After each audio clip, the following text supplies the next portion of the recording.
Hello students, welcome to the class. अभी हमारा जो टॉपिक चलने वाला है वो रहेगा neutral points due to system of charges. ठीक है, हमारे पास जैसे दो चार्ज लेकर के चलेंगे। हम एक बार देखेंगे कि अगर दोनों चार्ज सिमिलर है हमारे पास, तो उस केस में उनका न्यूट्रल पॉइंट किस पॉइंट के ऊपर लाई करेगा। अगर दोनों चार्ज जो है हमारे पास, एक बार हम अपोजिट चार्ज लेकर के चलेंगे, और अगर दोनों अपोजिट चार्ज हैं तो उस केस में न्यूट्रल पॉइंट कहाँ पर लाई करेगा। ठीक है, न्यूट्रल पॉइंट क्या होता है, देखो जैसे फॉर एग्जांपल मैं एक थोड़ा सा सिंपल सा बता देता हूँ।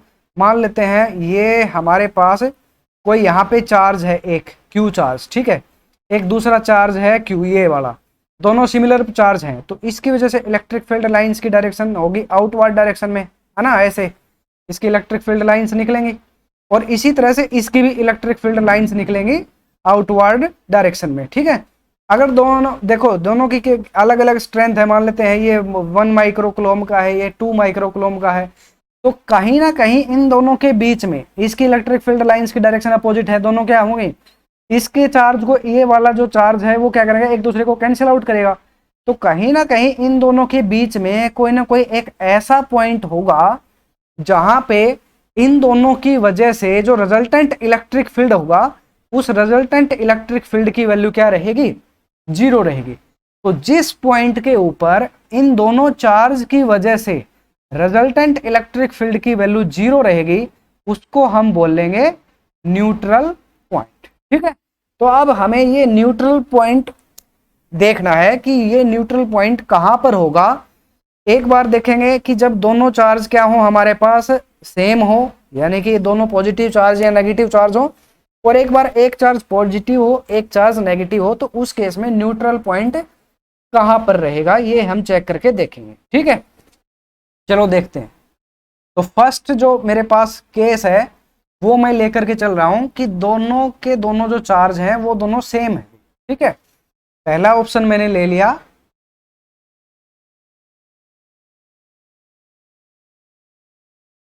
Due to system of like charge. ठीक है, या बोथ चार्ज आर सेम।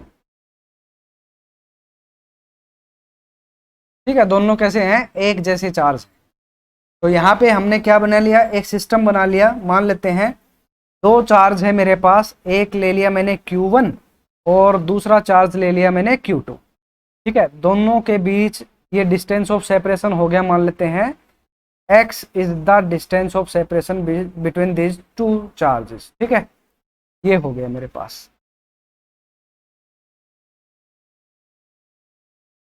ठीक है, अब देखो दोनों लाइक चार्जेस है, दोनों सेम है, तो क्या होगा, इन दोनों के बीच में ही कोई ना कोई पॉइंट होगा।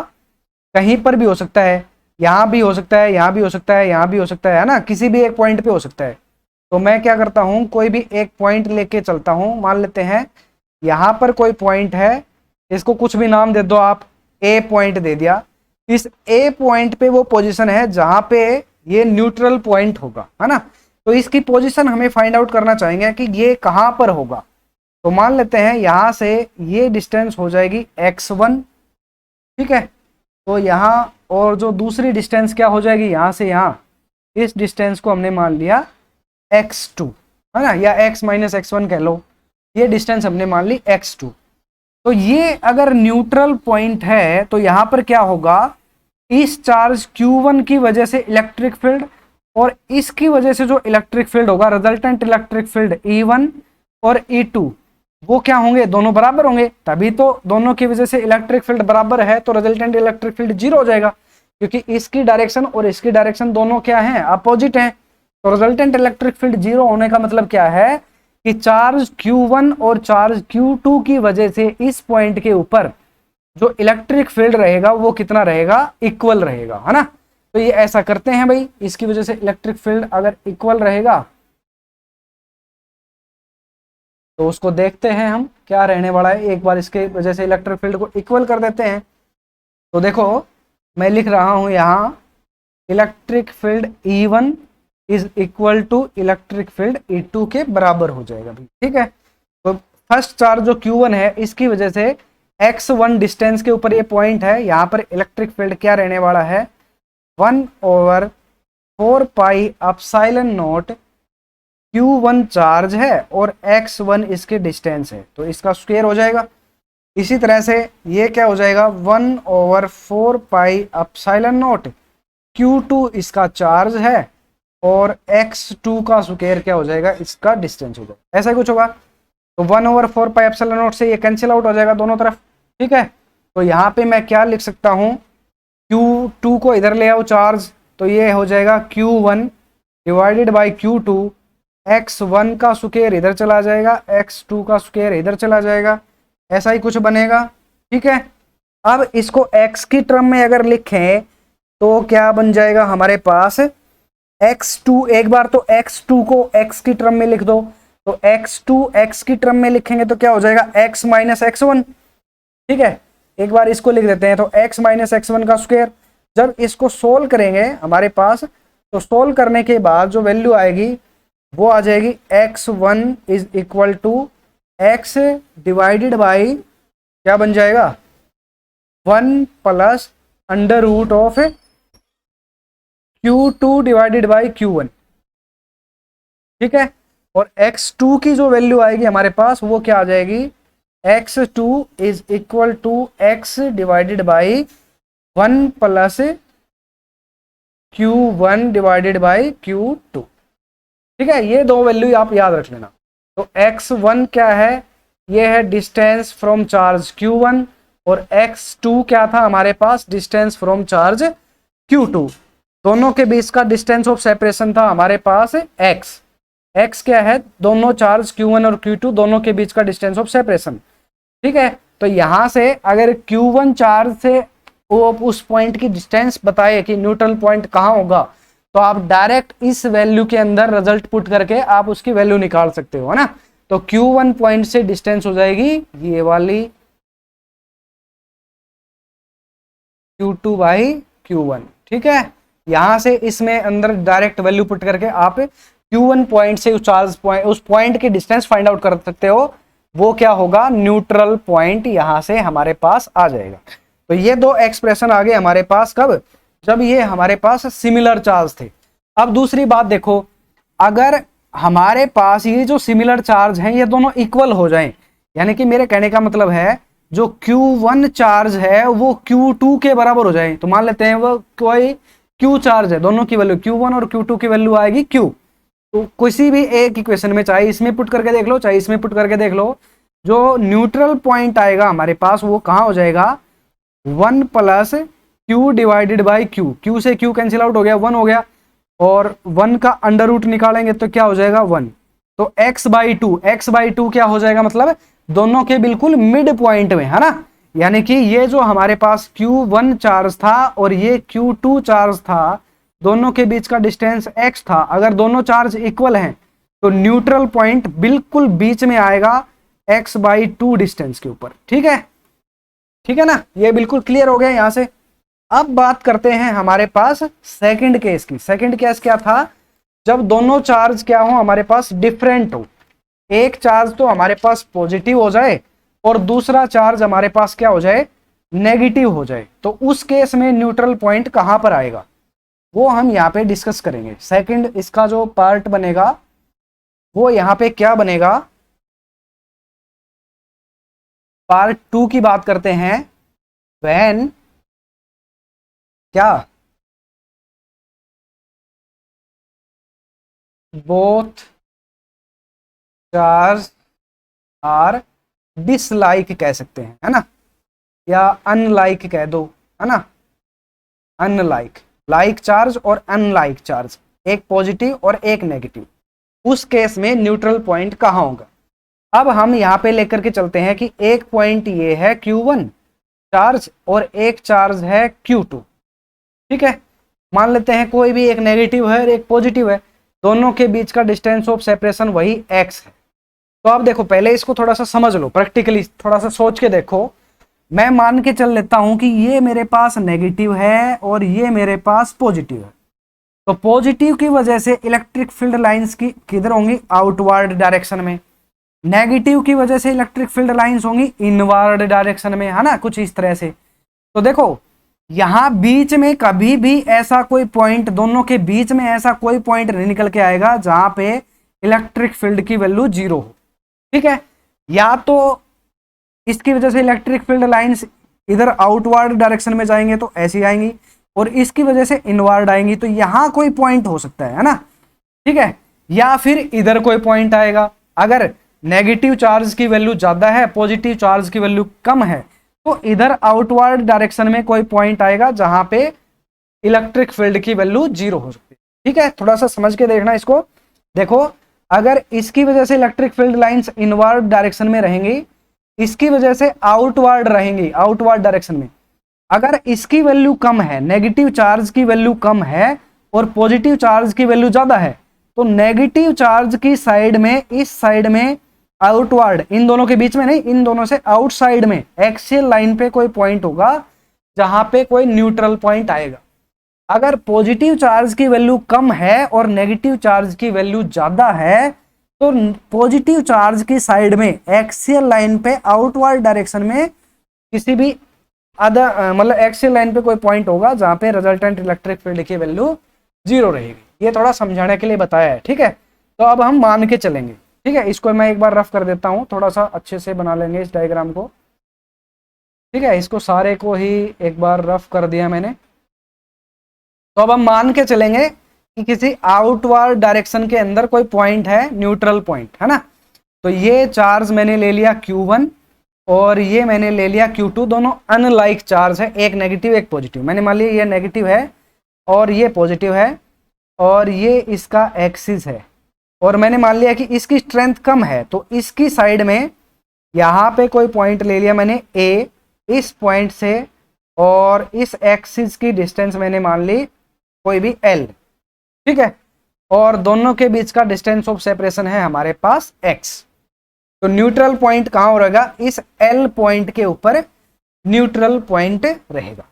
तो जिस पॉइंट के ऊपर न्यूट्रल पॉइंट रहेगा, उस पॉइंट के ऊपर सीधी सी बात है भाई, दोनों जो चार्ज हम लेकर के चल रहे हैं, उन दोनों चार्ज की वजह से रिजल्टेंट इलेक्ट्रिक फील्ड का जो मैग्नीट्यूड रहेगा वो दोनों का इक्वल रहेगा, ठीक है। तभी तो उस पॉइंट के ऊपर न्यूट्रल पॉइंट आया है। तो हम मान लेते हैं कि Q1 चार्ज की वजह से A पॉइंट के ऊपर जो इलेक्ट्रिक फील्ड है वो E1 है, उसकी वैल्यू क्या हो जाएगी 1/4 pi epsilon not charge Q1, ठीक है, और डिवाइडेड बाय डिस्टेंस, डिस्टेंस कितनी है L का स्क्वायर, ये रहेगा, है ना। ये तो हो गया E1 की वजह से इलेक्ट्रिक फील्ड।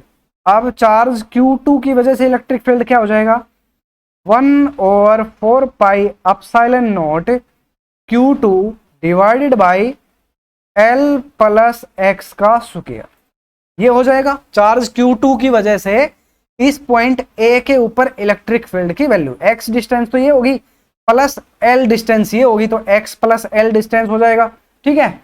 अब न्यूट्रल पॉइंट है A पॉइंट पे, तो न्यूट्रल पॉइंट होगा तो उसकी जगह हम कह सकते हैं कि magnitude of electric field due to charge Q1 is equal to magnitude of electric field due to charge Q2, दोनों बराबर होंगे, तो दोनों को इक्वेट कर लेते हैं 1/4 pi epsilon naught Q/L square that is equal to 1/4 pi epsilon naught Q2/L plus x square, यही आएगा हमारे पास, ठीक है। 1/4 पाई एप्सिलॉन नॉट दोनों साइड है तो कैंसिल आउट हो जाएगा, चार्ज दोनों एक साइड ले जाओ, लेंथ एलिमेंट दोनों का एक साइड में ले लेंगे, तो क्या बन जाएगा मेरे पास Q1 divided by Q2 that is equal to L square divided by L plus x का स्क्वायर, ठीक है। यहाँ स्क्वायर है, यहाँ टर्म सिंगल है, तो squaring root on both side, हमारे पास जब दोनों साइड स्क्वायर रूट करेंगे तो क्या हो जाएगा, मेरे पास टर्म बन जाएगी यहाँ से Q1 डिवाइडेड बाई Q2 इसका अंडर रूट, और ये हो जाएगा L divided by L plus x, ठीक है। यहाँ से दोनों का क्रॉस मल्टीप्लीकेशन कर दो, ठीक है, इसको इधर ले आओ, इसको इधर ले आओ, तो क्या बन जाएगा L plus x divided by L और ये बन गया मेरे पास Q2/Q1। ठीक है, थोड़ा इक्वेशन को सोल्व करने के लिए हमने ऐसा किया है। अब लेफ्ट हैंड साइड में जो टर्म है उनको अलग अलग करके लिख दो, तो L divided by L, X divided by L, that is equal to under root Q2 divided by Q1। ये कैंसिल आउट हो जाएगा, ये बन जाएगा 1। ठीक है, तो यहां से क्या बन जाएगा मेरे पास, इस 1 को मैं राइट हैंड साइड में ले जाऊं तो ये -1 हो जाएगा। ठीक है, तो टर्म क्या आ जाएगी मेरे पास कि जो पॉइंट है वो हो जाएगा x divided by L, that is equal to under root of Q2/Q1 minus of 1। ये वाली टर्म आ गई। इस वाली टर्म को लेफ्ट हैंड साइड में ले जाओ, L को इधर ले जाओ। L की वैल्यू क्या आ जाएगी यहां से, जब इसको सोल्व करेंगे तो L हो जाएगा मेरे पास, that is L is equal to x divided by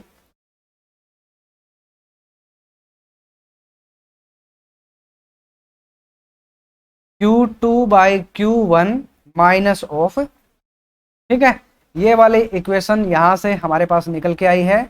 जो L जो लेंथ एलिमेंट रहेगा वो कितनी वैल्यू रहेगी, x divided by Q2/Q1 minus of 1। ये वाली वैल्यू आ जाएगी उस पॉइंट की जहां पे क्या हो जाएगा,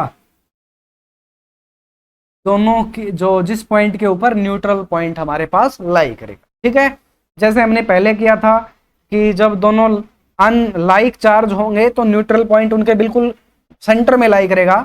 तो अगर अनलाइक चार्ज हो दोनों के दोनों और Q2 और Q1 दोनों बराबर हो जाए किसी Q के, तो ये लेंथ एलिमेंट कहां पर लाई करेगा, ये लाई करेगा Q2 और Q1 अगर बराबर हो गए तो ये क्या बन जाएगा हमारे पास, x डिवाइडेड बाई 0 और something divided by 0, that is equal to infinity. तो यहाँ पे जो अगर दोनों चार्ज इक्वल हैं और अपोजिट चार्ज के हैं, एक चार्ज नेगेटिव है एक पॉजिटिव है, दोनों मान लेते हैं 2 माइक्रोफेरेड के हैं, एक 2 माइक्रोफेरेड का हो गया नेगेटिव, सॉरी 2 कूलम का, -2 कूलम का हो गया मेरे पास नेगेटिव, और एक +2 कूलम का हो गया positive charge.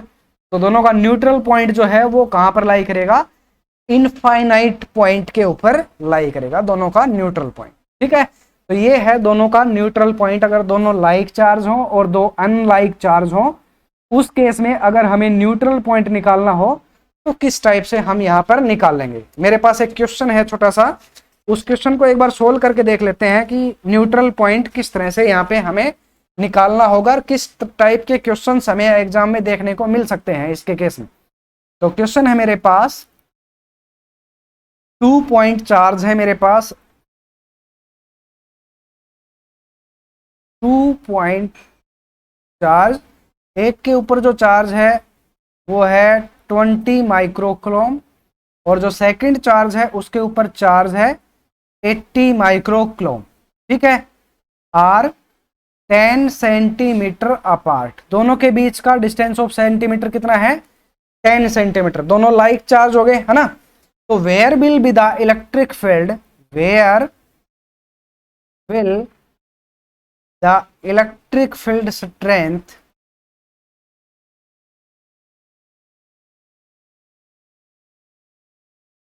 B 0।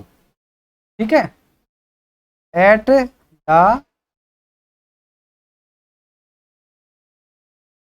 On the line, कह सकते हैं ऑन द लाइन लिख दो, on the line joining the charge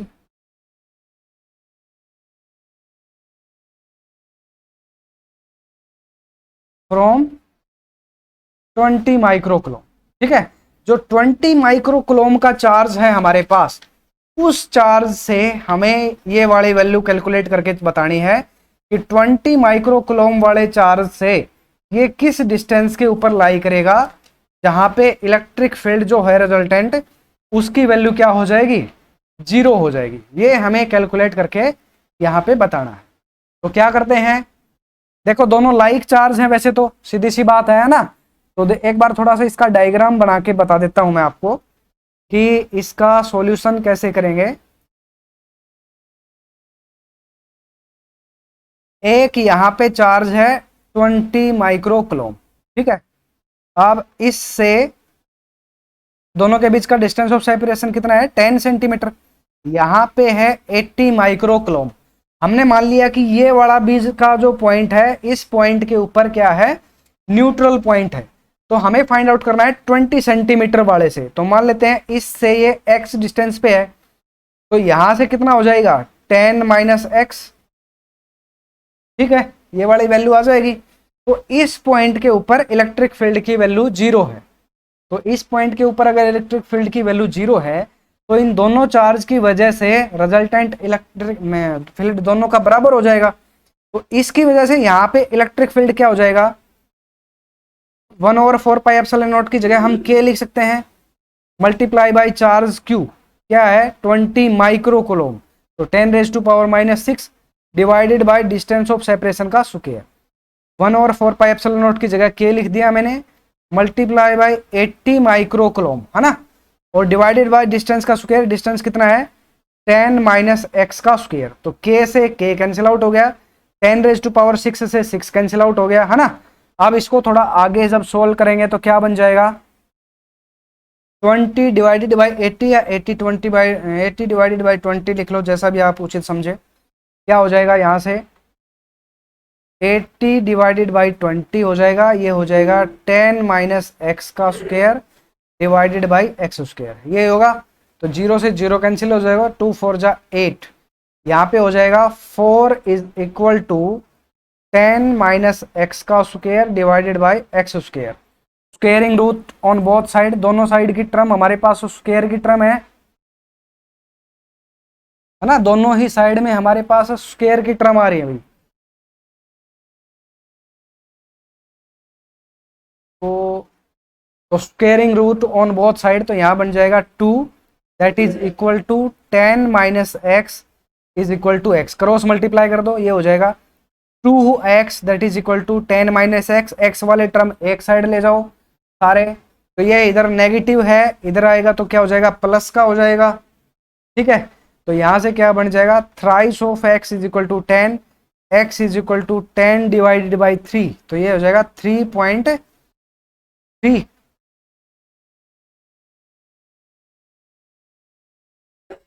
ठीक है, x किस में था, ये सेंटीमीटर में था।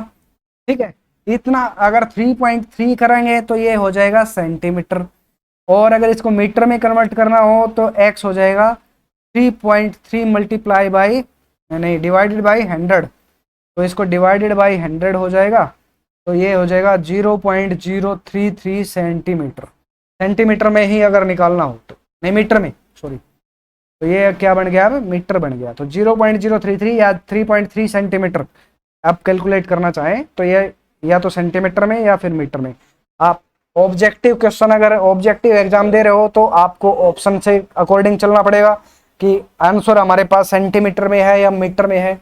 और अगर वैसे ही आप कैलकुलेट करना चाह रहे हो, अगर थ्योरेटिकल क्वेश्चन है, मान लो अपना का क्या कह देते हैं उसको, थ्योरेटिकल एग्जाम है जिसमें आपका एग्जाम में अगर आता है, वैसे को स्कूल एग्जाम में, बोर्ड एग्जाम में आता है, तो आप यहाँ तक अगर सेंटीमीटर में भी छोड़ देंगे तो वो आपका बिल्कुल सही माना जाए।